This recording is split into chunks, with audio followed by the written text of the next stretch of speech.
Hello and welcome to a deck profile for Premium Jewel Knights. This deck recently just got some upgrades in the form of an errata stride and a crest, and is now more affordable than ever. These updates have also covered one of the main weaknesses of the deck, which was a lack of good things to do when going first. And so now we have a really good first stride for grade 3 that will put us on the same power level as History Collection decks. So without any further ado, let's get into the deck. First off is our starter, Jewel Knight Tiffany. V starter, you get a quick shield when you go second, and you draw a card no matter what. So best starter to play. Next up is our main grade 3, Salome. This card is the heart card we need for Evangeline, our errata stride, to do anything. And it has the effect of LB4. Your Vanguard gets 2k and a crit if you have 4 more rearguards of Jewel Knight in their name. And then it has Counterblast 2 Jewel Knights to search for a Jewel Knight. The crest will make this effect free, and will make this effect always active. So we don't really have to worry about these stipulations here. And we play 3 because we need to find this on turn 3 every game, especially if we're going first. If you're going second, it's slightly more forgivable to not see this card. We're also playing 1 copy of the V version of Salome. You can play a 2-2 split. Just keep in mind that your deck will now be a little bit brickier, and you'll have to play 4 copies of Christine, which we'll get into later. What the V Salome does is when a unit's placed on its circle, you counterblast 1 and give it 10k and a drive, meaning your strides will be about 38k and 4 drive checks. And then when at the end of the battle it attacks, you counterblast 1, you call any number of Jewel Knights to circles that have rearguards already on them, and then if you call 3 or more Jewel Knights, you Soul Blast 4 and you stand your Vanguard. The Soul Blast 4 is steep, but we have lots of ways to Soul Charge on many of our rearguards, so it's not that big a downside. And this doesn't reduce drives on the restand, so you'll be doing 8 drive checks on your Crystal Luster turn, on turn 4. So this is a really good ride target. It gives us our 3rd Imaginary Gift 2 if we ride this on turn 4. But because it's the same name as this one, we can't play more copies of this, so we have to play some kind of split, and it's easier to search for this card later than it is to search for this card early, so it's better to play a smaller number of this, in my opinion. Next up is our other grade 3. This is Ashley. This card is an excellent rearguard attacker and also a decent Vanguard. What it does at the end of the battle, you Soul Blast 2 and you search your deck for a grade 2 Jewel Knight, and if this was your Vanguard, you find 2 instead, and you call them to R. So this means you get 1 more attack at least if it's a rearguard, and 2 more attacks if it's a Vanguard, giving us an easy 5 attack pattern. It can search for anything out of the deck, basically, because our whole deck is grade 2 Jewel Knights, except for these cards. So that means you can find whatever is best in the situation, giving you a lot of toolboxy options, a lot of ways to play around your opponent's defensive triggers and things like that. And copying this with Crystal Luster, which gains the ability of the heart cards, means that we can get the full value of the Vanguard effect pretty easily. This will also synergize with Saint of Twinsword, which will give 5k to units called from the deck for every face-up G-Zone card. And so you'll be getting 20 or 30k on the rearguards you call with this. Next up is our grade 2s, and we'll start with Sybil. This is a board building and plussing grade 2. When it attacks, you put a card from hand into soul. So you grade 2 or less card from hand into soul. So you get rid of something useless like an extra Jewel Knight, and you draw a card. And then when you place a unit on this circle, you check the top 3 for a Jewel Knight and call it to R if it's grade 2 or less. So this can both help build a board when we ride over this with our grade 3 Vanguard, but also with Ashley, it opens up a potential multi-attack scenario where we attack with this card, attack with Ashley on the other rearguard, Soul Blast 2, call over this with a card from deck, activate this effect, check top 3, find another Jewel Knight, and call over this. And then we get basically a front row recall. So it's a very powerful card to have access to, and the fact that it doesn't gain any additional power is fine because we're a Force Clan. We can just go Force 1. Next up is Lael. This is a Jewel Knight that gains power. When it attacks, you put 2 normal units from the drop on the bottom of the deck, and it gets 5k, and if a unit's placed on its circle, it gives that unit 10k. So this will help us hit bigger numbers the later in the turn we go, allowing us to push through opponents' defensive triggers, allowing us to hit frustrating numbers for them to deal with, and mitigating the downside of Force 2 if we choose to go Force 2 in that matchup. Overall, great card. The recycling effect is really important to make sure we have plenty of search targets for Ashley, so it's a mandatory 4 of. And then lastly, we have Miranda. This is an interesting Jewel Knight that we can't use as frequently as Sybil or Lael, so we only play 2 copies. What it does is when it attacks while unboosted, which is an important thing to remember, you can counterblast 1 and copy the Vanguard's power if the Vanguard's a Jewel Knight, which it always will be. So this can hit really big numbers because our Vanguard will be minimum 38k on turn 4 and possibly even more. We have other cards that can increase the Vanguard's power, so we can hit even bigger numbers, and we could put a force marker on the Vanguard if we really wanted. And this also, again, mitigates the downside of Force 2, because this would get the Vanguard's power on a Force 2 and have an extra crit and be in the 30s or 40s. And then when another unit's placed on this circle, you soul charge 1, and if you have no face-up damage, you countercharge. So this can also help mitigate the downside of using this effect so aggressively, because the next time we call over it, we'll get a countercharge, and then if we search for another one of these with Ashley, we can potentially use the effect again. So important to have 2 copies so that you can keep looping them back and forth, and also in case you damage one. As long as you know one of these copies is still in your deck, you can usually still use this as many times as you want if you play correctly. Next up is our grade 1s, and we'll start with Alwyn. This card has an act ability of rest it and put a card, normal unit from drop on the bottom, and then you soul charge 1 and give the Vanguard 5k. So this synergizes with Miranda and other effects, and also helps us prep our deck and put back stuff we need to search for in the battle phase. On top of that, when a unit's placed on its circle, you look at the top 2 and add a Jewel Knight to hand. So this is a great grade 1 to ride up with, because when we ride up to grade 2, we'll get to check the top 2 for Jewel Knight, which will either help us get a board to early rush or help us find our grade 3s to make sure we can do our crest stride. Next up is our other primary grade 1, Morvidus. When a unit's placed on this circle, you draw a card, so it's just straight plussing, and then it has an act skill of counterblast 1, put an armor unit on the bottom from drop, soul charge 1, and give a unit 5k. We don't really need the counterblast to function that badly, and we do have access to countercharge, so we can sometimes afford to use these small overcosted effects like this, but I don't use it that often. It's mostly here for the card draw.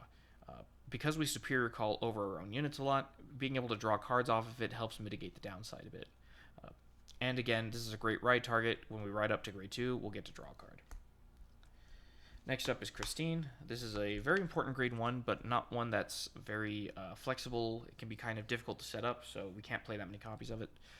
What it does is if you have 3 or more other Jewel Knight rearguards, so essentially if you have 4 cards in play already, you call this and then counterblast 1, you reveal a grade 3 from your hand, you search for a Jewel Knight grade 3, and you call it to R. This will then mean that you'll have 6 units to play, you'll have a full board.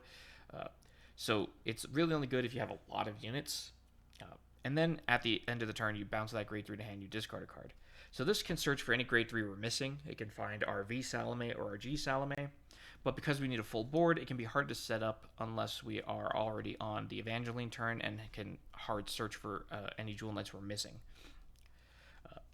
So while it's a necessary card to make sure that we can hit the important effects that we need access to, it's very clunky. So we're only playing 3 copies.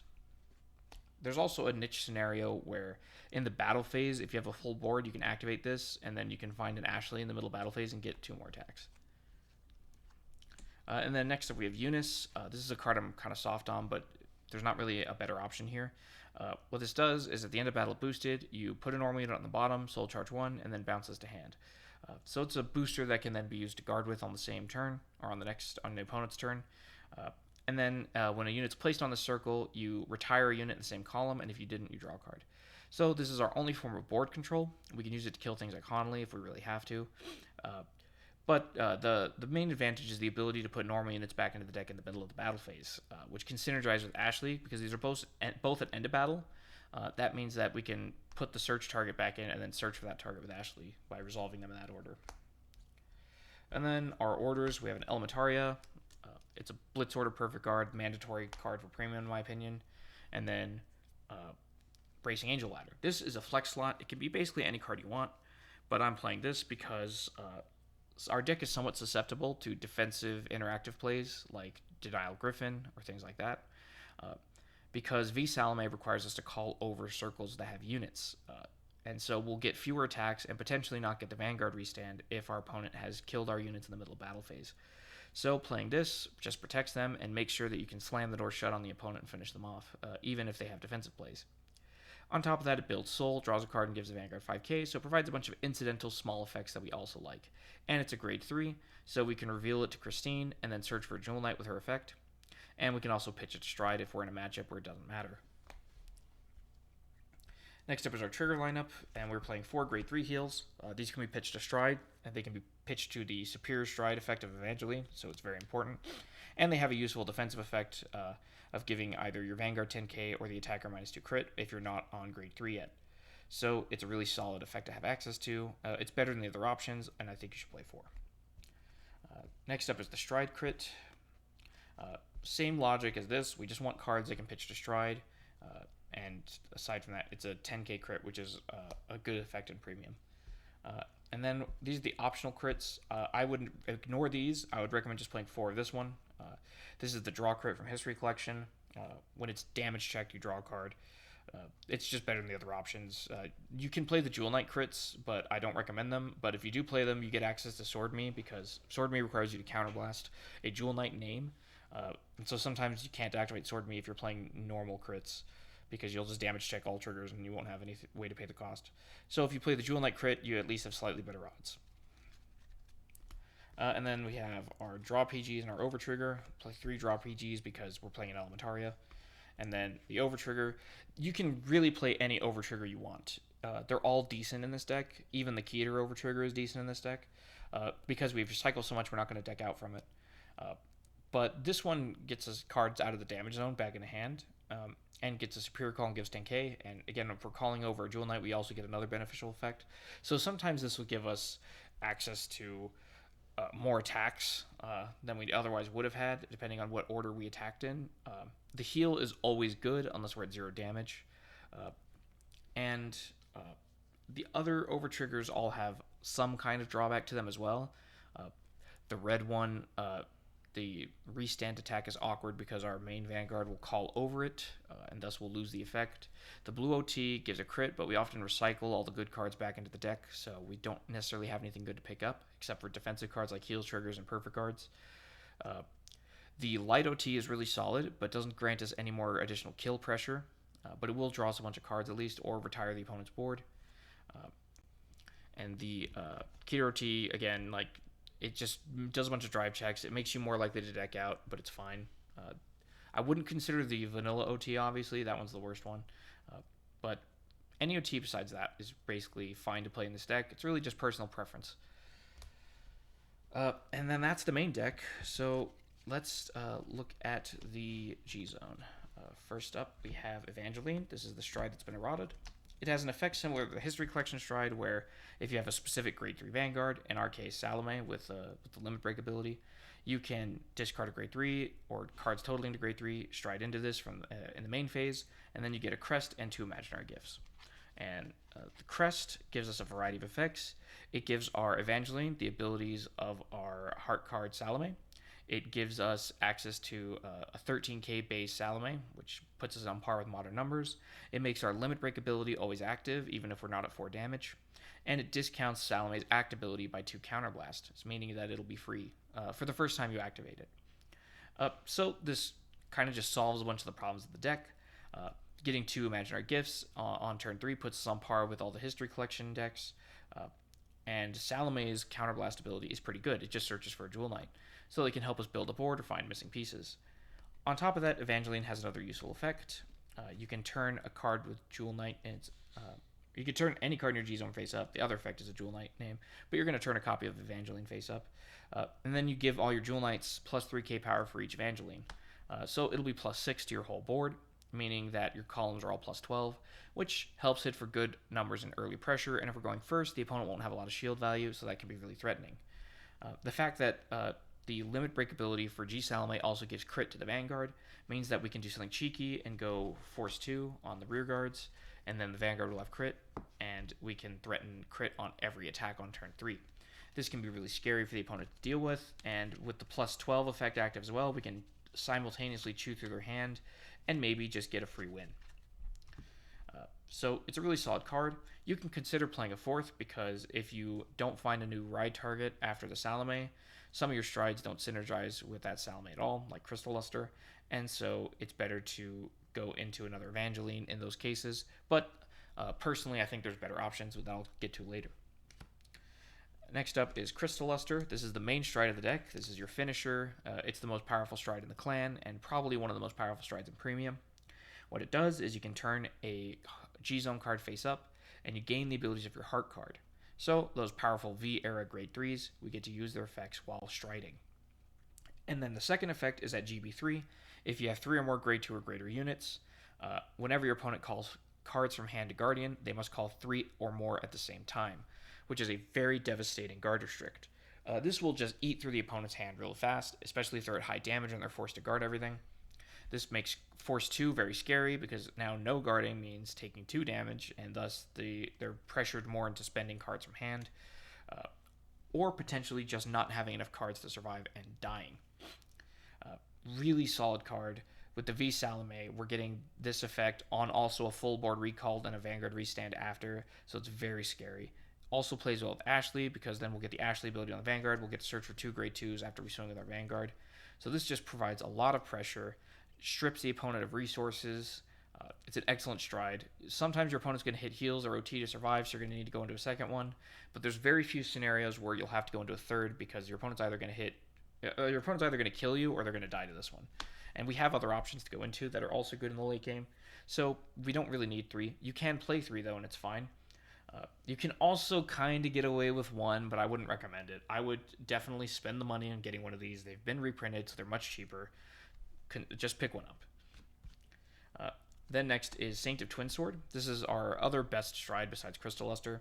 What this does is when you attack while boosted, you counterblast 1, turn a G-Zone card face up, and you search for 2 Grade 2s, and then the other effect is whenever a card's called from deck, it gets 5k for every face-up card in the G-Zone.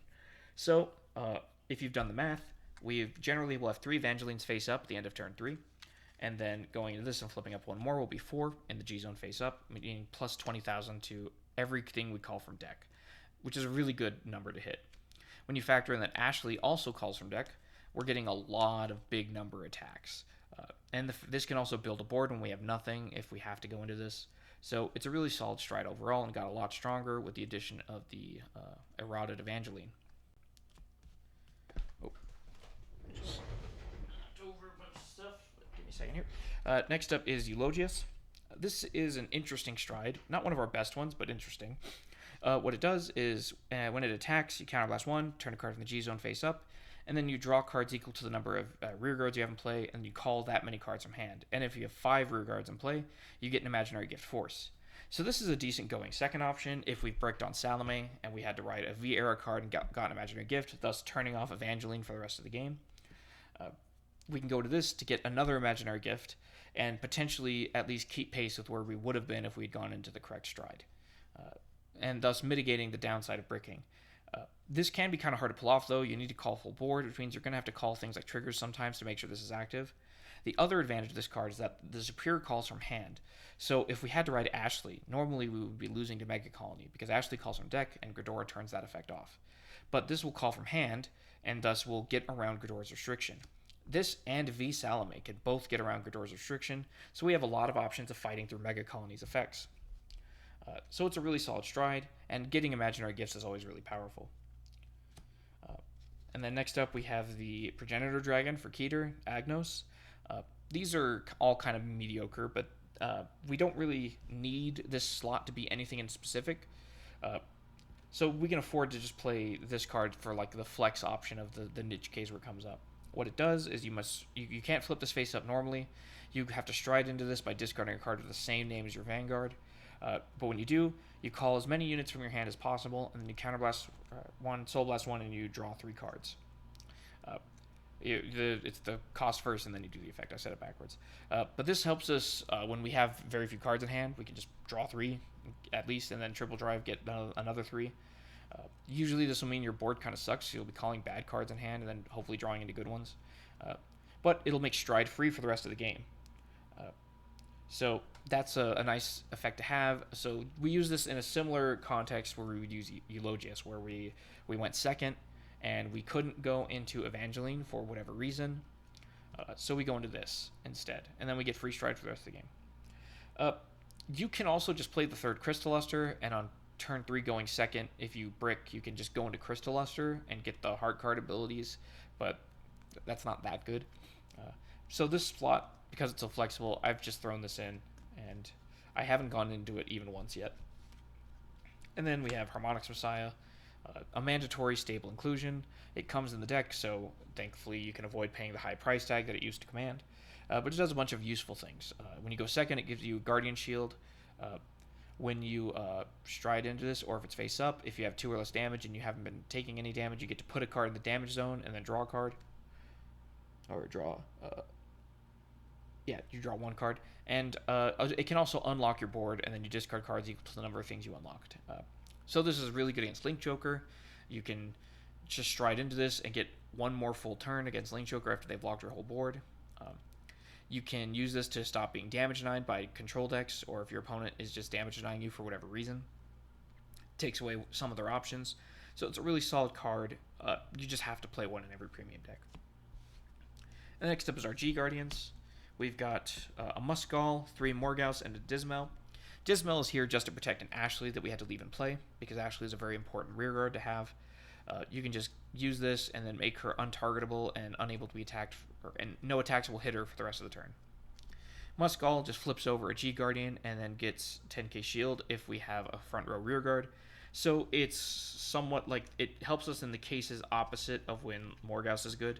Morghouse is good when we can afford to lose a rearguard, and this is better when we can't. And it also builds GB for Saint of Twinsword. And then Morghouse is our best G Guardian, the one you'll usually be going into. She gives a grade 2 plus 10k shield, meaning there'll be a 15k intercept. And then she can also give it Counterblast 1, Soul Blast 1, and the unit you are guarding with the intercept can't be hit. So she can turn an interceptor into a perfect guard, which is really powerful. And more importantly, this effect gets around a bunch of various guard restricts. Things that say you can't call sentinels, well, we can move an interceptor and turn it into a perfect guard and still get through those guard restricts. And that's a really strong effect to have. But it requires you to have grade 2s in the front row, which is something that Jewel Knights will have most of the time. But the fact that you're then intercepting with that card and losing it forever can be a pretty big downside, because it might mean that on your next turn you have nothing to attack with. So that's the G zone. So let's get into some of the more common attack patterns real quick. I've mentioned Sybil before, so we'll just touch up on that one again. If you have Sybil and Ashley, this is especially good, by the way, if you have Force 1 markers. You can attack with Sybil, attack with Ashley, use Ashley's effect to call from deck, call any Jewel Knight that's relevant in the situation over the Sybil. Sybil's effect will activate. You'll check the top 3 for a Jewel Knight, and then that Jewel Knight will call over Ashley, thus giving you a front row recall. That's a really solid pattern to go into. Another thing that is worth considering is if you have Miranda, and if you have, let's say you need units for this. Let's say you have a Miranda in the drop, and you need to find Miranda with this to get the counterblast and get the big attack. You can swing like this, use this effect to put the Miranda back in the deck, and then search the Miranda out with Ashley after that, and call it over your rearguard here.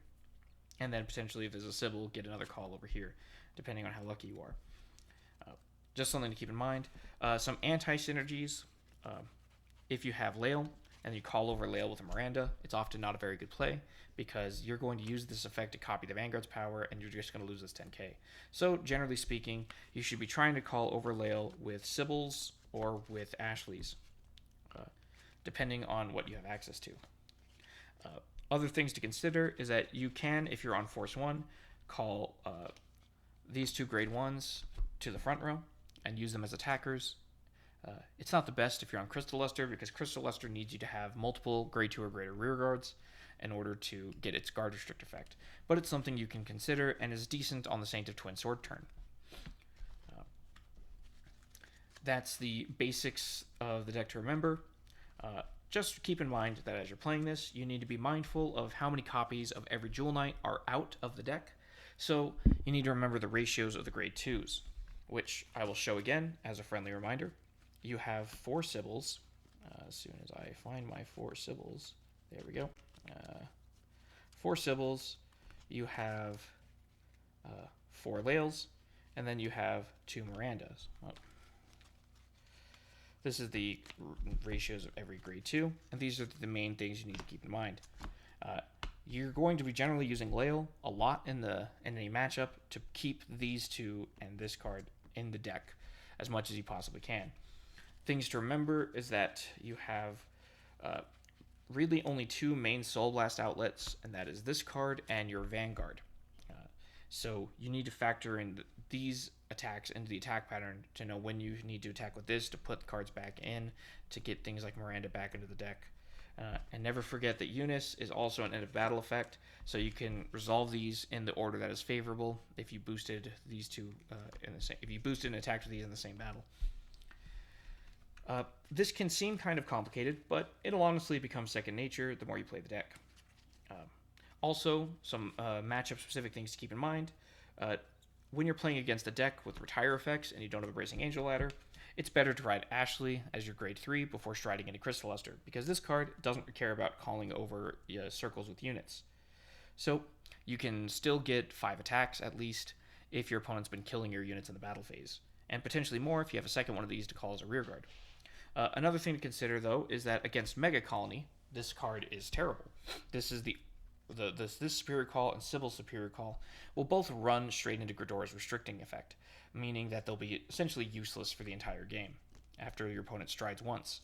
So against those decks, you really need to find the V Salome. Or if you can't go into V Salome, then you need to go into something like Eulogius in order to get around the restriction.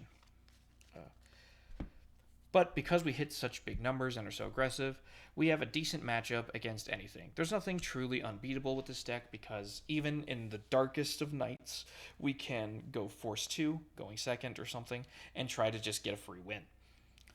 So that's the deck.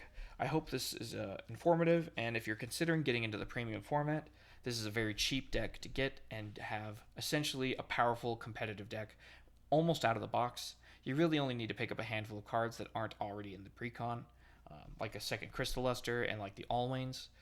The 4th copy of Ashley, I think, is also not in the box.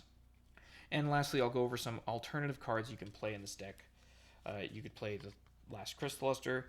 The GBH Stride is an option, but it's not very good. The 4th Evangeline. You could play the 2-2 split of V Salome and G Salome. You could play a 4th Christine. You could play more copies of Eunice. You could play this Ride Fixer V promo. What this does at the beginning of your ride phase, you discard it if you're at grade 1 or less, and you can check the top 5 for a grade 2 or less card and add it to hand. And then when it attacks while boosted, you counterblast 1, and you search for a grade 2 with a different card name from this unit and call it to R.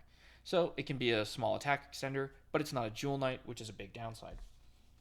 You could play an Ashley Reverse. Again, we have hard searching for grade 3s, so you can search for this in the matchups where it's good, and it locks your own board, and it gets Sentinel Restrict if you have 3 or more lock cards. It also gets a bunch of power with locked cards, so sometimes this can be a fun way to cheese out a Link Joker deck. Just attack for a Vanguard with like plus 50 and Sentinel Restrict, and maybe they're just dead. And the last you can consider Sword Me. This is a pretty decent Jewel Knight. It counterblasts 1 card with Jewel Knight in its name, and then it searches for a grade 1 Jewel Knight. So it can call a booster behind it, or if you're on Force 1, it can call a grade 1 to the other column with Force markers and get 2 attacks. A decent card, but it's hard to make work. You'll often find that you just simply don't have a Jewel Knight in your damage zone and thus can't activate this effect. And then lastly, you can consider a Rezael. This can be a fun card.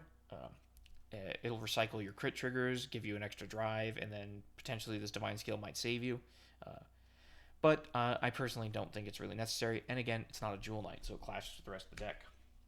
Other things to consider are the other Regalis pieces, like Forbital Surrogate, and I think it's called Caliburn, the one that countercharges and goes to Soul, or draws 2 cards.